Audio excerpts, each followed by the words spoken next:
আমি মঞ্চ থেকে আজকে একটা ঘোষণা করতে চাই। আমাদের নির্বাচনের ফল প্রকাশ হবার পর সুষ্ঠু গণতান্ত্রিক পরিবেশ রক্ষার স্বার্থে যাতে সমস্ত দল তাদের রাজনৈতিক অধিকার প্রয়োগ করতে পারে, সেই কারণে বামফ্রন্টের যতগুলো পার্টি অফিস, গ্রাম থেকে শুরু করে, শহর থেকে শুরু করে, মন্ডল থেকে শুরু করে, ব্লক থেকে শুরু করে, অঞ্চল থেকে শুরু করে বুথ, যেখানে যেখানে বামপন্থী ভাইদের যত পার্টি অফিস রয়েছে তৃণমূল কংগ্রেস দখল করেছে, তারা উদ্ধার করতে না পারলে নির্বাচনের ফল প্রকাশের পর ভারতীয় জনতা পার্টি সেই সব পার্টি অফিস উদ্ধার করে বামপন্থী ভাইদের হাতে তুলে দেবে। কিন্তু অনুরোধ একটাই, ভোটগুলো নষ্ট করবেন না, ভোট নষ্ট করবেন না। যেখানে ভোট দিলে আপনাদের ভোটটি কাজে লাগবে, যেখানে ভোট দিলে বাংলায় গণতন্ত্র ফিরবে, আপনাদের ভোট সেখানে দেবেন। এই অনুরোধ আমি করছি।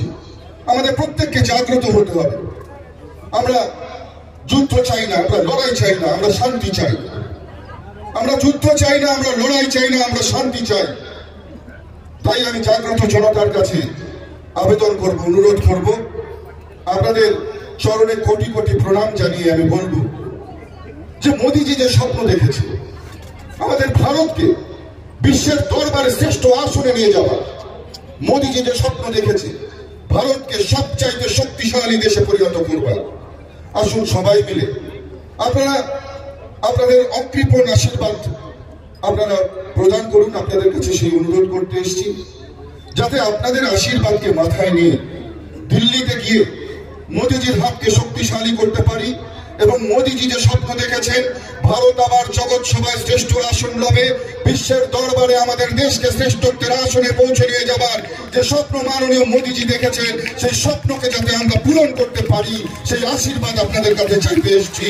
আপনাদের চরণে কোটি কোটি প্রণাম জানিয়ে সেই আশীর্বাদ চাইছি। আমি কেন বলেছি, আমি এটা কখনো বলিনি যে জিতে আমি দিল্লি গিয়ে, আমি বলছি আমরা। কেন আমরা? কারণ আমরা একত্রে বিশ্বাস করি। আমরা বিশ্বাস করি যে আপনারা জনসাধারণ সবাই মিলে আমাদের পরিবার।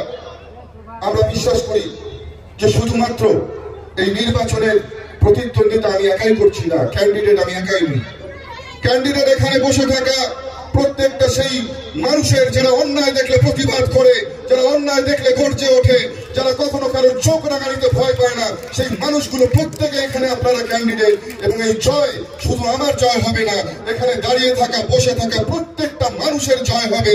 এই জয় প্রত্যেকের হবে, মায়েদের হবে, আমার বাবা কাকার বয়সী যারা মানুষ আছে তাদের হবে, আমার সহযোদ্ধা সহকর্মী আমাদের কর্মীদের উপর অত্যাচার হয়, সেই যন্ত্রণা আমাদের বুকে হয়।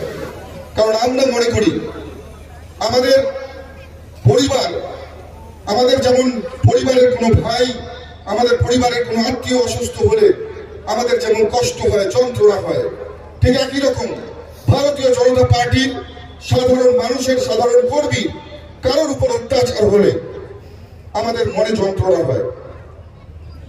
আজকে আমি বক্তব্যকে দীর্ঘায়িত করব না, এরপরে সম্মানীয় শুভেন্দু অধিকারী মহাশয় আপনাদের সামনে বক্তব্য রাখবেন।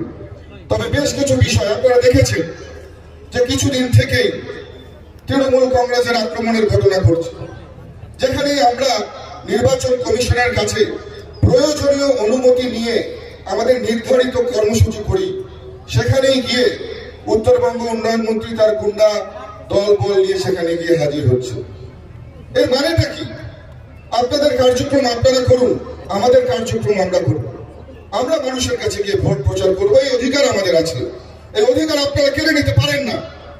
আপনারা শাসক দলে রয়েছেন, আপনাদের কাছে পুলিশ আছে বলেই আপনারা আমাদের গণতান্ত্রিক অধিকার কেড়ে নিতে পারেন না।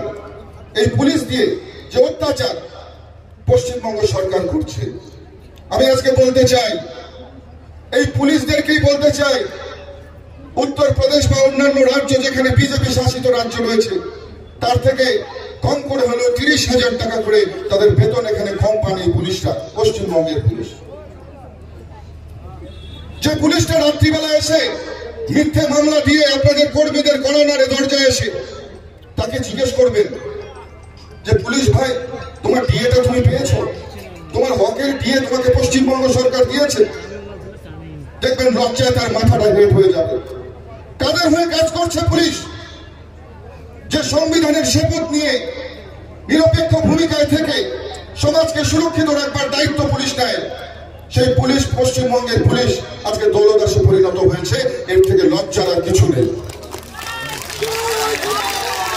পুলিশ প্রশাসনের সেই সমস্ত যারা দায়িত্বশীল অফিসার রয়েছেন, যারা নিজের দায়িত্ব ভুলে গিয়ে, সংবিধানের শপথকে ভুলে গিয়ে যারা তৃণমূল কংগ্রেসের দলদাসে পরিণত হয়েছেন, মনে রাখবেন 2024-এর নির্বাচনের পর, 2024-এর নির্বাচনের ফল প্রকাশের পর তৃণমূল কংগ্রেসটা দাসের ঘরের মতন ভেঙে পড়বে, সরকার টিকবে না। এবং 2026-এর আগেই ভারতীয় জনতা পার্টি পশ্চিমবঙ্গে সরকার স্থাপন করবে নির্দিষ্টভাবে। আপনাদেরকে বলে দিতে চাই, এই অরাজকতা পশ্চিমবঙ্গের জাগ্রত জনতা কখনো মেনে নিতে পারবে না। আমরা বহু রাজ্যে দেখেছি, লোকসভার ফল নির্বাচনের পরেই রাজ্য সরকার ভেঙে টুকরো টুকরো হয়ে যায়, এবং পশ্চিমবঙ্গের ক্ষেত্রেও এটা হতে চলছে, আমি নিশ্চিত করে বলছি। আর তখন এই দলদাস পুলিশ অফিসার গুলো কোথায় যাবে বলুন তো?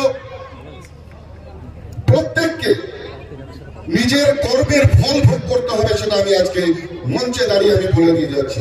কারণ কর্ম যেমন করবে, ফলও তেমন পাবে, এটা মঞ্চে দাঁড়িয়ে বলে দিয়ে যাচ্ছি। আমি হ্যাঁ, ওই আশা পূরণ হবে দিদি, পূরণ হবে, নিশ্চিত পূরণ হবে, মায়েরা পূরণ হবে, পূরণ হবে।